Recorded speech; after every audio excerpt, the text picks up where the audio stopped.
Check कर, मैं कह तो रहा हूँ। Energy. In which position does a person exert least pressure on the ground? Least pressure. Kneeling on the ground, lying flat on the ground, sitting on the ground, standing on the ground. Delta answer है बेटे।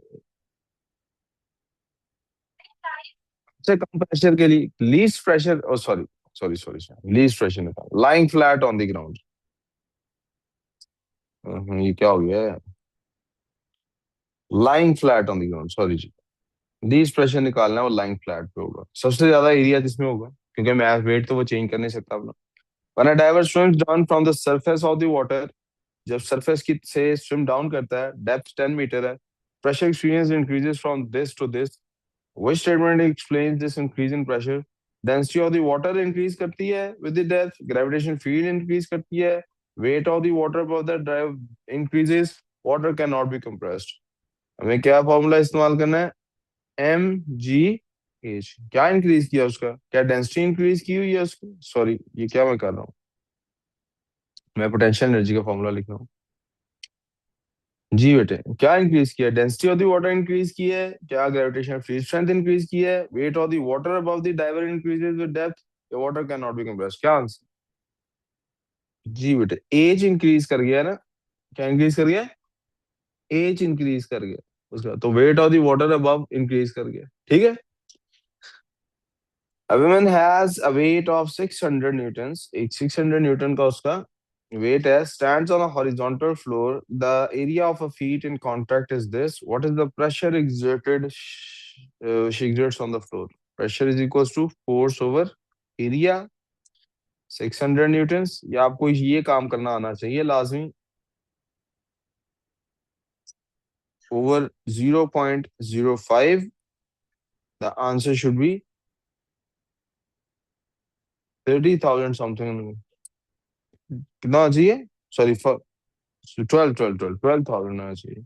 सो decimal उड़ा, दो zeros लगा दिए, 5 1 5, 12 60, 12,000 answer है, तो it would be 1.2 times 10⁴, which is C. Pressure gauge is lowered into the sea. Measurement of the pressure and depths are taken as the pressure gauge is lowered. किसकी measurement ली है? Pressure की और depth की। Statement describes how and why the pressure changes as the gauge is lowered. Density बढ़ती है, depth of the gauge below the surface. Density of the sea water decreases, so the pressure increases. Decrease तो नहीं होती, increase ही होती है अगर नीचे जाएंगे तो, अगर हो कोई चेंज, अगर विजिबल चेंज कोई बहुत नेग्लिजिबल है।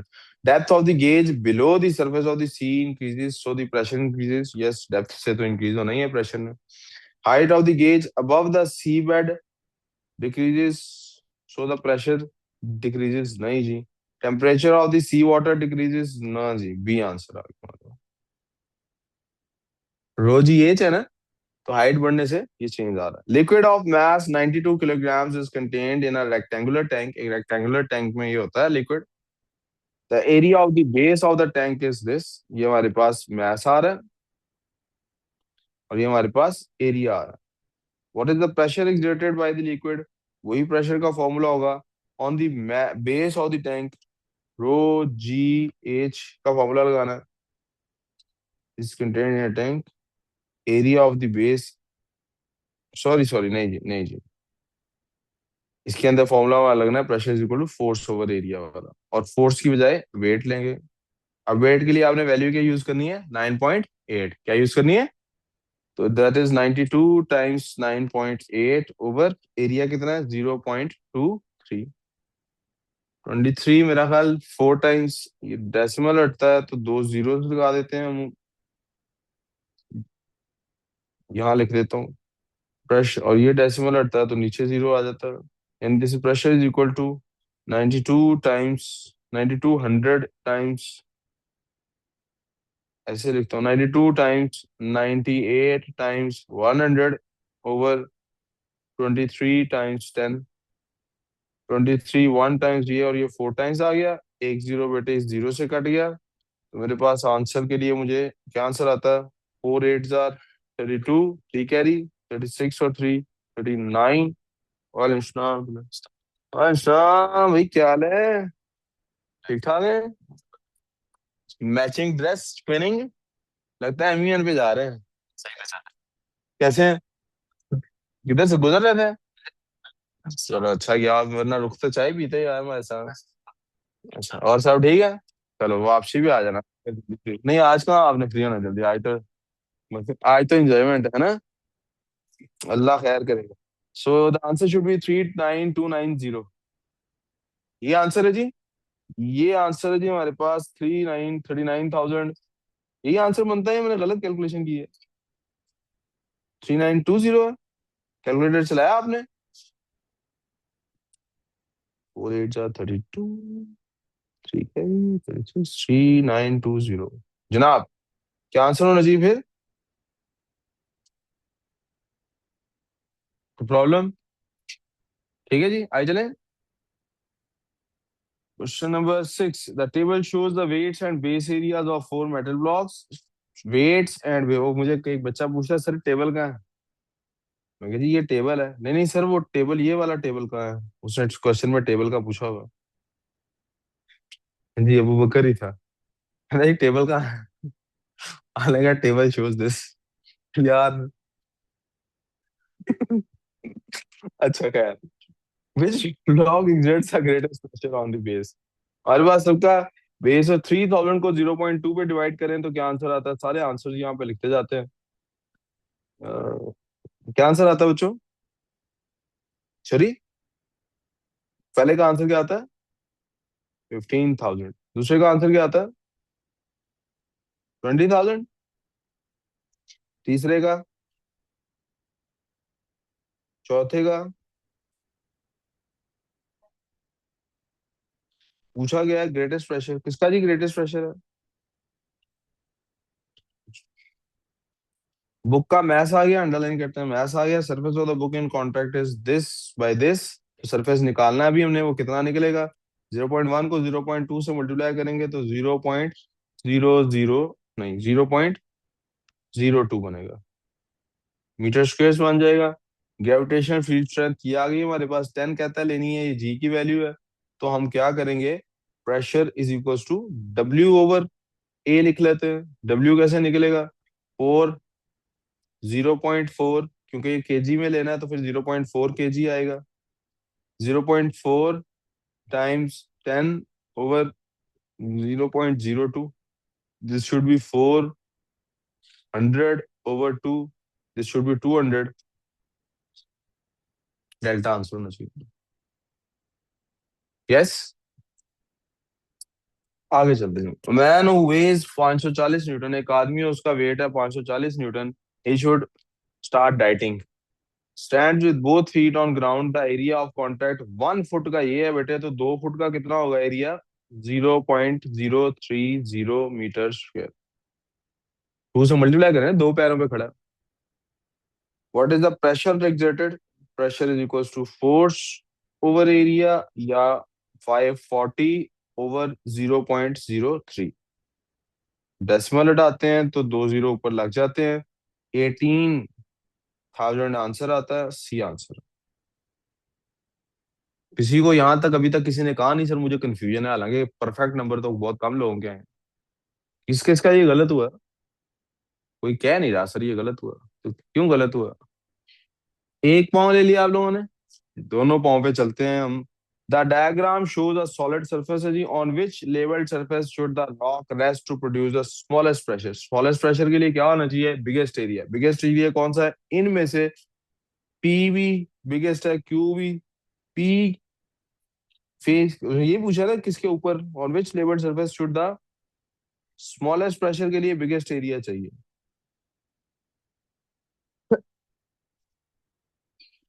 ये 40 है। 40 × 80 क्या एरिया आता है इसका? 3200। ये 20 है, तो 20 × 80 कितना आता है? 1600। तो क्यू तो छोटा नजर आ ही रहा है, तो पी आंसर है हमारे पास।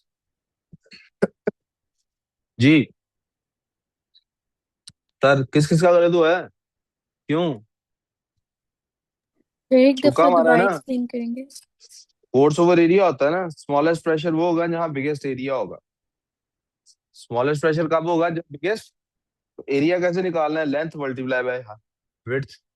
इसके लिए length multiply by width, length multiply by width. तो इसकी देखेंगे 20, इसका एरिया निकलना है तो 20 × 40 से निकलना है, जो कि कितना होगा 800। इसका एरिया निकलना है तो फिर 80 × 40 से होगा, नहीं 80 × 20 से होगा, सॉरी। किससे सर? से ग्रुप में है या आपको? आमना को? यार आमना को तो भेजे थे, पता नहीं मुझे, किसी ना किसी को भेजे थे। मैंने किसी ना किसी को तो भेजे थे, मैं दे देता हूँ। पता नहीं आपने किसको कहा था भेजने के लिए, शायद आपको ही भेजे थे। मैंने, हो सकता है आपको ही भेजूँ। क्या नाम था? उसके अंदर मैप भी अटैच था, वो एक मैप था जो कि किसी काम का नहीं था। आपको जब मैंने, हमने बच्चों को जब प्रिंट आउट दिया तो हमने, हाँ, आमना को भेजे। मैं आपको भेज रहा हूँ, आप खुद ही जिनको भेजने हैं भेजना।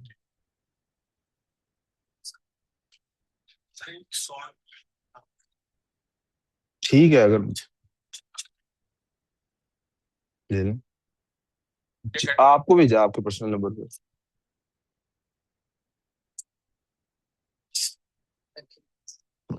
जी।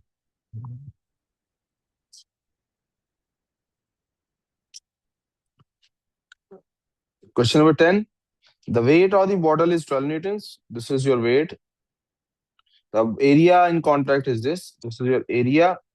Calculate the pressure. न्यूटन पर सेंटीमीटर है तो मुझे यूनिट चेंज करने की जरूरत नहीं है। बहुत आसान सवाल था। Pressure is equal to force over area. Force है 12 न्यूटन, एरिया है 25। क्या आंसर आता है बच्चों? 0.48 न्यूटन पर centimetre. Liquids are difficult to compress, whereas gases can be compressed easily. Explain in terms of particles why it is difficult to compress liquids. Liquid particles have very small spaces between them. ये एक number हो गया। Which are, which की बजाय यहाँ that होना चाहिए। That are was often occupied as they keep on sliding over each other. ये दूसरा नंबर हो गया। इन लेयर्स भी लिख लें बेशक। पहले तो गैप्स होते ही बहुत कम है, और हों भी तो वो गैप्स फिल हुए होते हैं। क्यों? क्योंकि भाई वो स्लाइड करता रहता है। अब क्या है जी? Shows a rectangular block floating on the water, in the water, the density of the water is 1000 kilogram per metre cube. The area of the base of the block is this. इसको underline करते हैं, area लिखते हैं। The base of the block is at depth, ये उन्होंने H दे दिया आपको। Show that the pressure due to the water at the base of the block is approximately 850 pascals. Density बताई हुई इन्होंने, ये ऊपर उन्होंने डेंसिटी बताई हुई है। वो केजी पर मीटर क्यूब में है, हाइट भी मीटर में है। प्रेशर फाइंड करना है। P is equal to rho ji h. Density 1000 बताई हुई है। G की वैल्यू 9.8 लेनी है हमने, और H की वैल्यू हमने क्या लेनी है? 0.87।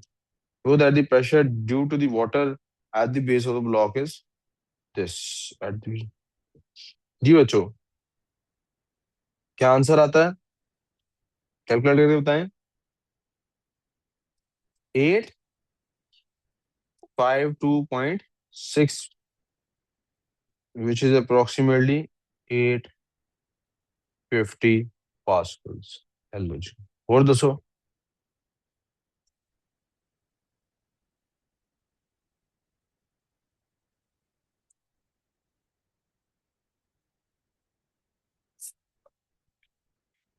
Calculate the force F on the base of the block using pressure। अब वो कहता है प्रेशर ऊपर वाला आपने यूज करना।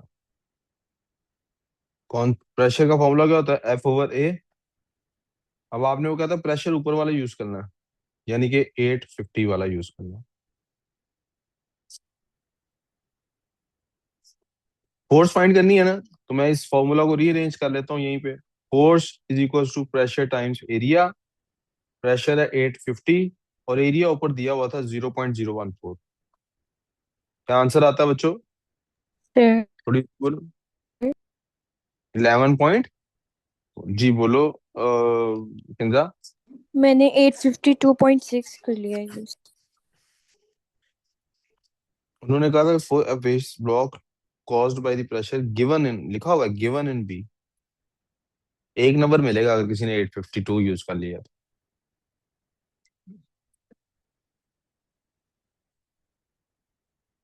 ठीक है। कुछ दिल आपका टेस्ट कहाँ है? सामने रखो ना, साथ साथ सॉल्व करो गलत चीजों को। जी। थोड़ी ऊंची बोलो। नहीं, लिखा नहीं हुआ कि आपने शो करना है कि 850 है।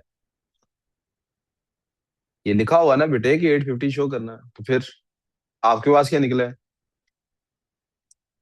2.6। तो आपको आगे ये वाला काम करना है। ये भी 2 मार्क्स का है ना। अगर ये नहीं करते हो तो एक नंबर है।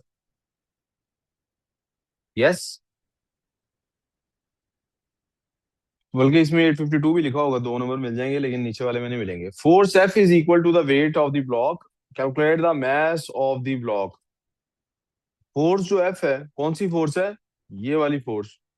ये किसकी वजह से है? वेट की वजह से। क्या फाइंड करना है? मैस। मैस कैसे फाइंड होता है?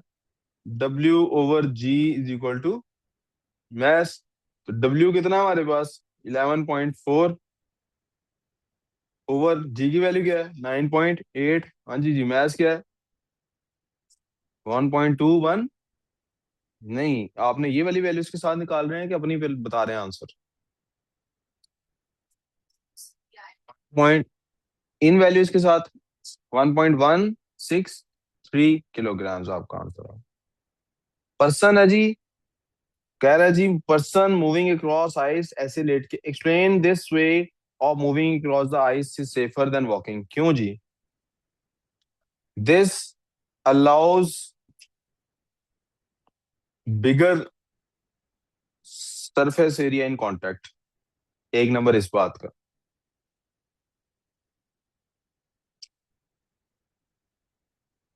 The bigger the area, the bigger the surface area,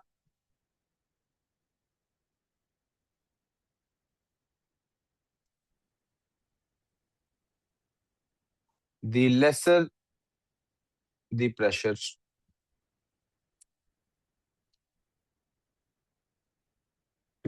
as P is equals to F over A. This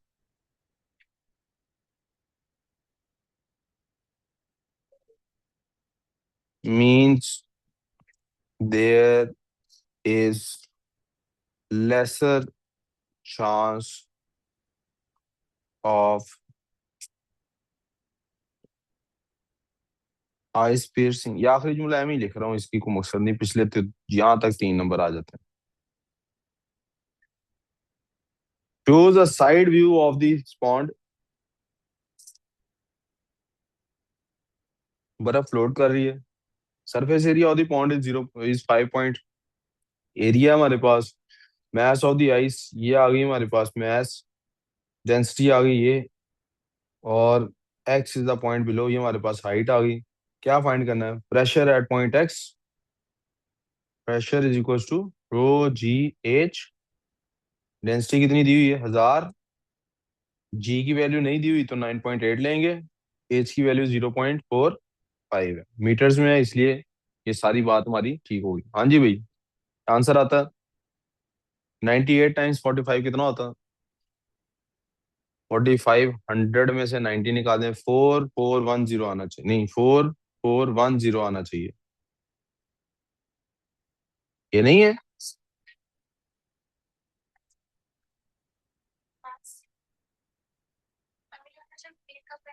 सवाल क्या था? ओ सॉरी, आइस एंड वाटर है, सही कह रही हैं आप, थैंक यू। आंसर क्या? 4410। ये हमारे पास पास्कल्स में किसका निकला है? आइस। ये हमने निकाला है वाटर वाला। कौन सा निकाला है? उन्होंने आइस का भी मांगा है। आइस वाला ऊपर निकाल रहा हूँ। आइस के लिए क्या चाहिए? Pressure is equal to force over area. Math दिया हुआ था हमारे पास 690, उसको मल्टीप्लाई कर लेंगे 9.8 से, उससे क्या होगा, वेट निकल आएगा, और एरिया भी दिया हुआ था, दैट वाज 5। इसका क्या आंसर निकलता है जी? 690 टाइम्स 9.8/5।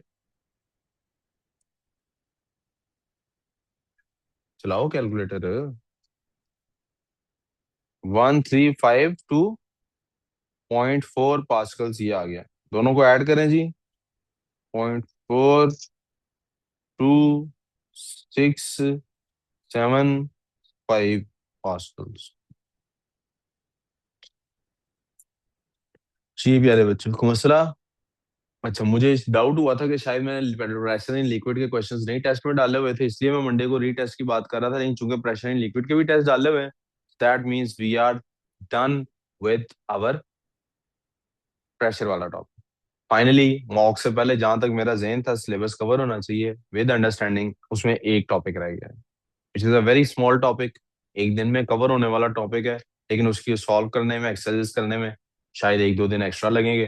तो बाद हम पूरा हफ्ता या 10 दिन रिवीजन में लगाएंगे दोबारा से मॉक से पहले, ठीक है? मॉक्स की डेट्स डिसाइड हुई हैं, 29 से लेके जितने भी 3 या 4 दिन लगते हैं, 29, 30, संडे वाला दिन बीच में छोड़ देंगे, उसे नहीं लिखेंगे। मेरा ख्याल फ्राइडे, सैटरडे और मंडे बनती हैं डेट्स।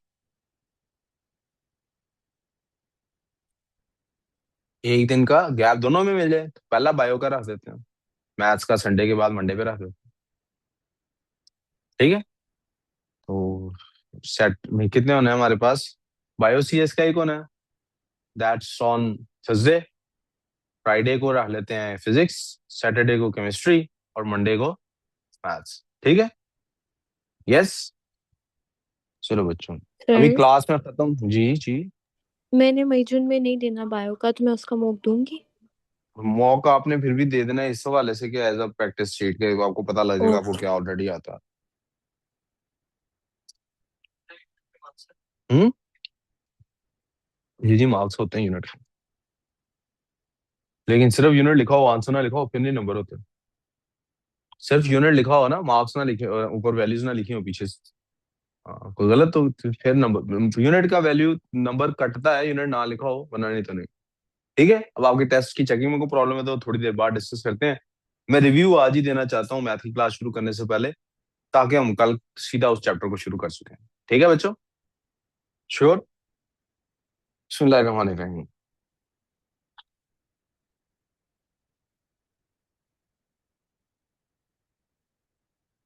हमने कहा था physics is basically the study of physical quantities. किसकी स्टडी है फिजिक्स? फिजिकल क्वांटिटीज दो तरह की होती हैं, एक होती है मैथ से रिलेटेड, दूसरी होती है, हम रियलाइज कर चुके हैं, एनर्जी से रिलेटेड, और तीसरी होती है उनके आपस के रिलेशनशिप से रिलेटेड। क्योंकि हम देख चुके, काइनेटिक एनर्जी में भी मैथ्स का फॉर्मूला इस्तेमाल हो रहा था ना, और पोटेंशियल एनर्जी में भी हो रहा था, mgh और ½ mv², दोनों फॉर्मूला यूज हो रहे थे, तो मैथ्स तो आ रहा था बीच में। फिर हमने कहा यार स्टडी करना है तो हमारे पास क्या होनी चाहिए, फिजिकल क्वांटिटीज की हमने दो टाइप्स बना ली। एक का नाम रखा हमने बेस क्वांटिटीज, और एक का नाम रखा हमने डिराइव्ड क्वांटिटीज। बेस क्वांटिटीज में हमने सबसे पहले याद की थी लेंथ, और यहीं पे हमने कहा कि बॉडी मूव कर रही हो अगर तो उसको डिस्टेंस या डायरेक्शन आ जाए तो डिस्प्लेसमेंट कहते हैं। इससे हमने कहा था एक एरिया बन सकता है और एक वॉल्यूम बन सकता है। फिर हमने देखा सिर्फ लेंथ की बेसिस पे और क्वांटिटी डिस्क्राइब नहीं होती, तो हम चले गए मैथ्स के पास। हमें सबसे पहले तो रियलाइज हुआ कि हम जिसे पहले मैथ्स समझते थे वो वेट होता है, वो एक डिराइव्ड क्वांटिटी है। वो क्या है? क्योंकि we depends upon planet to planet change होती है। फिर हमने देखा अकेले मैथ्स की बेसिस पे कोई और क्वांटिटी डिस्क्राइब नहीं होती, तो मैथ्स 3D शेप होती है, तो लेंथ वाले वर्जन में से 3D यानी कि वॉल्यूम को लिया, तो हमारे पास एक नई क्वांटिटी बन गई, डेंसिटी। इसने थिकनेस बताई चीजों की।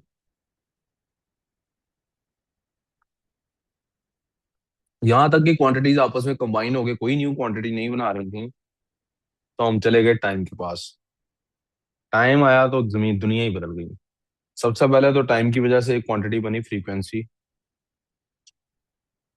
ये टाइम के अंदर अंदर रह के बन गई। लेकिन जब हमने टाइम टाइम चूंकि इवेंट्स को बताता है और इवेंट्स में मोशन इन्वॉल्व है, तो हमने टाइम को कंपेयर किया डिस्टेंस के साथ। तो हमारे पास क्या आ गई? स्पीड। डिस्प्लेसमेंट से कंपेयर किया तो हमारे पास क्या आ गई? वेलोसिटी। फिर वेलोसिटी को टाइम से कंपेयर किया, क्या आ गया? एक्सेलरेशन। ठीक है मैडम? यस? नो? यस और नो? फिर हमने जब मास और वेलोसिटी को कंपेयर किया तो हमारे पास आ गया मोमेंटम। फिर हमने जब मोमेंटम को टाइम से कंपेयर, मोमेंटम के चेंज को देखा तो हमारे पास आई क्वांटिटी इम्पल्स। फिर हमने मोमेंटम के चेंज को जब कंपेयर किया टाइम के साथ, हमारे पास आ गई फोर्स। ठीक है बेटे? फिर जब हमने फोर्स को डिस्टेंस से कंपेयर किया तो हमारे पास आ गया वर्क। जब वर्क आ गया तो हमारे पास आ गई एनर्जी, और एनर्जी में हमने स्पेशली किसको स्टडी कर लिया? काइनेटिक एनर्जी और पोटेंशियल एनर्जी को।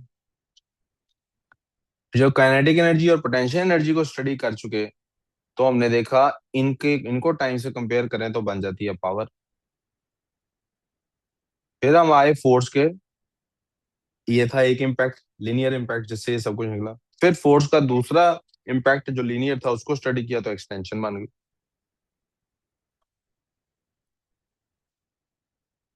फोर्स और एक्सटेंशन का रिलेशनशिप हमें क्या बताता है? एक्सटेंशन क्या है? बेसिकली लेंथ ही है। एक्सटेंशन क्या है? बेसिकली। तो खैर एक्सटेंशन को यहाँ लिखने की जरूरत नहीं, हुक्स लॉ आ गया बाहर। क्या आ गया हमारे पास?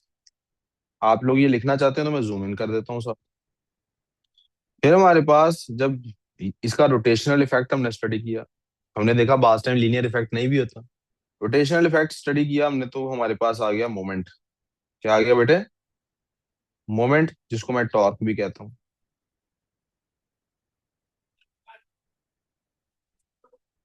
फिर मोमेंट ऑफ फोर्स स्टडी कर लिया तो हमने देखा एक और इफेक्ट भी है, विच इज प्रेशर।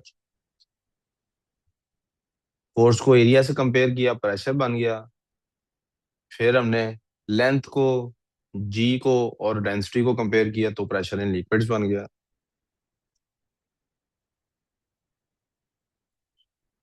फिर हमने कई लॉज और प्रिंसिपल्स डिस्कवर किए, लेकिन बेसिकली ये वाली फिजिकल क्वांटिटीज अब तक हम डिस्कस कर चुके हैं।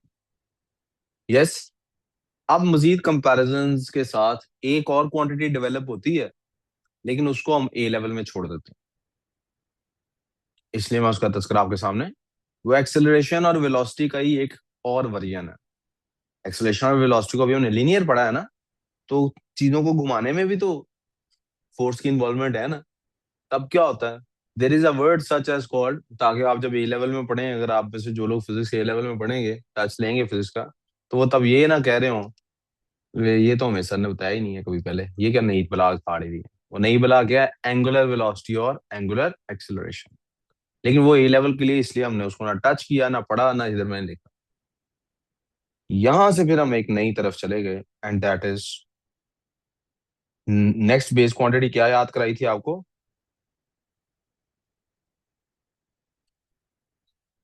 तो हमने, अगर मैं कहूँ कि सेक्शंस बनाए हैं, तो मैंने सेक्शंस फिजिक्स के कितने बनाए हैं? पहले मैंने एक आपके सामने सेक्शन 0 रखा, जिसमें मेरे पास चैप्टर था बेसिक फिजिक्स, जिसमें मैंने फॉर्मूला मेकिंग और ये जो बेस क्वांटिटीज के नाम याद कराए।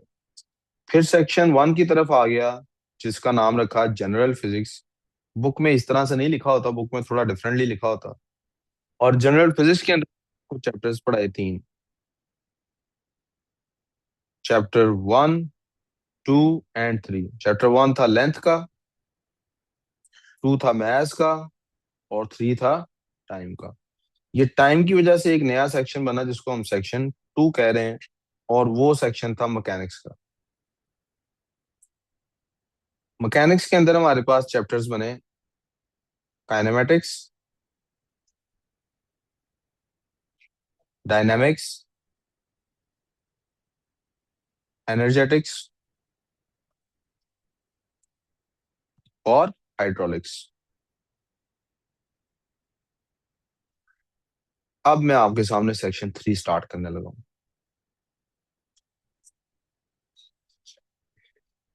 सेक्शन 3 का नाम होगा हीट।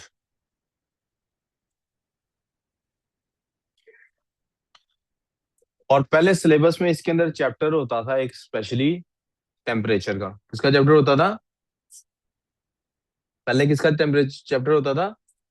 और फिर एक थर्मोमीटर का चैप्टर होता था, and so on and so fourth. अब इसमें एक ही चैप्टर रह गया। बेस क्वांटिटी इसकी वही है। कौन सी? बेस क्वांटिटी कौन सी है इसके अंदर? टेम्परेचर। बेस क्वांटिटी इसके अंदर कौन सी है?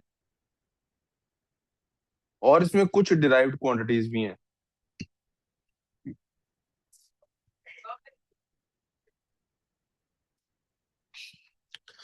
जिसकी वजह से इसके अंदर एक ही चैप्टर बनता है। उस चैप्टर का नाम भी अब क्या रह गया सिलेबस के अंदर? हीट। क्या नेम रह गया है? ओके। बेस क्वांटिटी इसके अंदर टेम्परेचर ही होती है, लेकिन इसमें कुछ डिराइव्ड क्वांटिटीज है। पहली का नाम है हीट कैपेसिटी।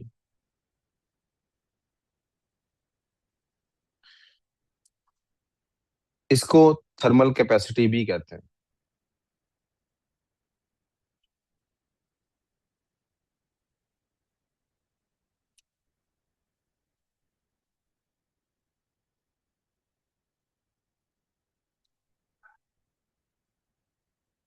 दूसरी का नाम है स्पेसिफिक हीट या थर्मल कैपेसिटी।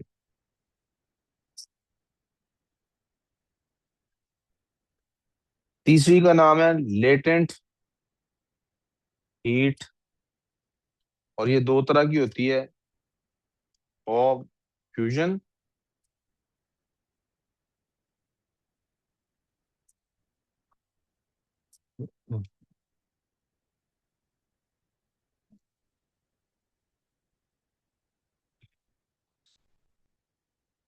Of condensation. लेकिन मैं इसको एक ही तरह से आपके साथ। और दूसरी स्पेसिफिक लेटेंट हीट। पढ़ाई ना तू, अभी छोटा सा तो टॉपिक है ना पढ़ाऊं। ये हम इंशाल्लाह मंडे को कवर करेंगे, ठीक है। मैंने क्वांटिटीज के नाम इसलिए लिख दिए क्योंकि बहुत सिंपल और छोटा सा टॉपिक है। इंशाल्लाह मुझे उम्मीद है एक ही दिन में खत्म हो जाएगा। That's all for physics. हम ठीक 1 मिनट